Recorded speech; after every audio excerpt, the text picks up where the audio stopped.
She said she was at a self-care weekend, but her hotel receipts and texts reveal a different story. I found the receipts first, crumpled in her tote bag, buried under a few makeup wipes and a half-empty pack of gum. They weren't even hidden well. The hotel name jumped out immediately, the Grand Meridian, Palmview. My heart started pounding because I knew that hotel. It wasn't the kind of place you go for self-care. It was where couples went for anniversaries or secret weekends away. I unfolded the receipt with shaking hands, and there it was, 2 guests, a suite with a king bed, a room service charge for champagne and dessert at midnight. I remember standing there in the kitchen, frozen, staring at the slip of paper as if reading it enough times might make it change. My fingers felt numb, like they belonged to someone else. She walked in just as I was holding it, humming, her hair still damp from a shower. She froze when she saw my face. "What's that?" she asked, voice low, cautious. I held it up. "You tell me." Her eyes flicked to the paper and back to me. "That's from the hotel I stayed at. The self-care thing." "What?" "2 guests." I asked quietly. "Champagne?" "Midnight room service for 2. She opened her mouth, then closed it again. "They must have. Maybe they charged it wrong." "I didn't." "Don't," I said, my voice cracking on the word. "Don't lie to me again. We'd been together 5 years. 5 years of shared rent, family holidays, inside jokes, future plans. And for the last 3 months, she'd been telling me she needed space, time to recharge, to focus on herself. I believed her. She'd always been the independent type, loved yoga, journaling, solo hikes. When she said she booked a self-care weekend in the mountains, I even encouraged it. I wanted her to rest. I wanted to be supportive. But now that support felt like the biggest mistake of my life. She didn't admit anything that night. She just kept saying I was overreacting, that the room service bill wasn't hers, that they probably mix up guests all the time. But later, after she went to bed, I couldn't sleep. The words 2 guests wouldn't stop echoing in my head. So I opened her laptop. I didn't plan to at first. I just needed something to make sense. The login was easy, same password she used for everything. And that's when I found the texts. They weren't in her regular messages. She was too careful for that. They were in a separate messaging app. The first thing I saw was a photo, him shirtless, grinning, holding up a glass of wine. And her reply, "Can't stop thinking about last weekend." My chest tightened. I scrolled further. Him, "You sure he didn't suspect anything?" Her, "No. He thinks I was journaling and getting facials." Him, "You are good at relaxing," winky face. I slammed the laptop shut, so hard it rattled. For a moment, I couldn't breathe. The air felt heavy, pressing down on my chest like I was drowning on dry land. I didn't know whether to scream or cry. Instead, I just sat there, staring at the dark screen, my pulse thudding in my ears. When she woke up the next morning, I was still at the table. The laptop was open in front of me. She stopped in the doorway, her face pale. "You went through my messages," she said, not even a hint of guilt, just shock that I'd caught her. "Yeah," I said, my voice hollow. "And I found exactly what I thought I would." She stood there silently for a moment before whispering, "I didn't mean for it to happen." I laughed. It came out rough and bitter. "You didn't mean to book a hotel, buy champagne, text him afterward?" She covered her face with her hands. "I was unhappy," she said. "I just needed to feel something again." Unhappy. That word hit harder than any confession. Because I'd been trying. I really had. I thought things were fine.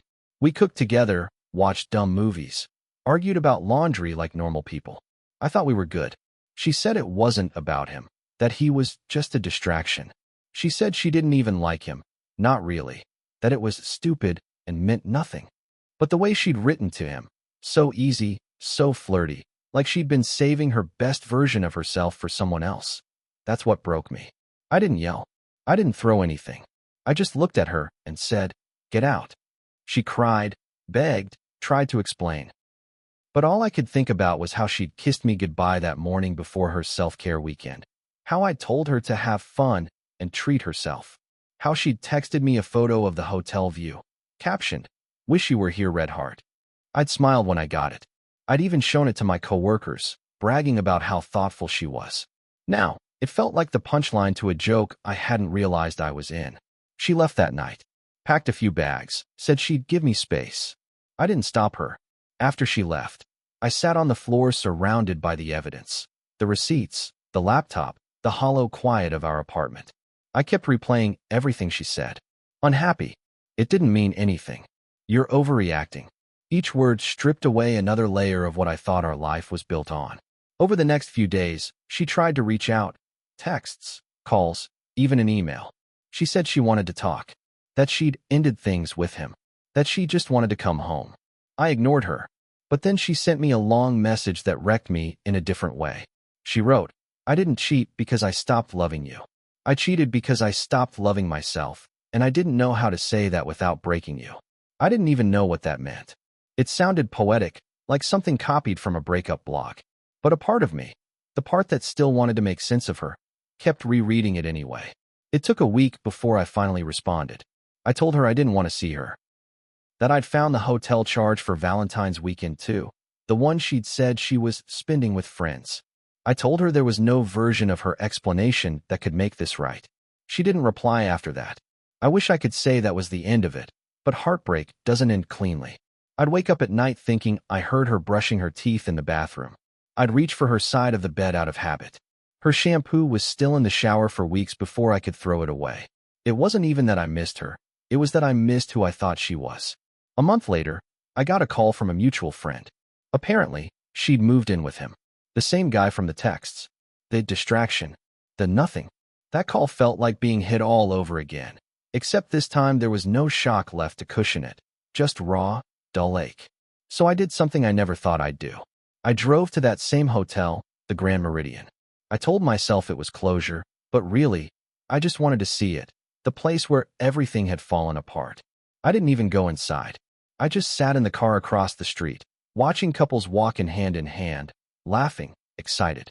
I wondered if I'd ever look that innocent again. It's been almost 6 months now. People keep telling me I should move on, like it's a light switch I can flip. I've deleted her photos, boxed up her stuff, even started seeing someone new. But every now and then, when my phone buzzes late at night, my stomach still clenches the way it did that day I saw her receipt. The worst part isn't the cheating. It's realizing how easily someone can live two versions of their life, one you see and one they hide just behind the screen.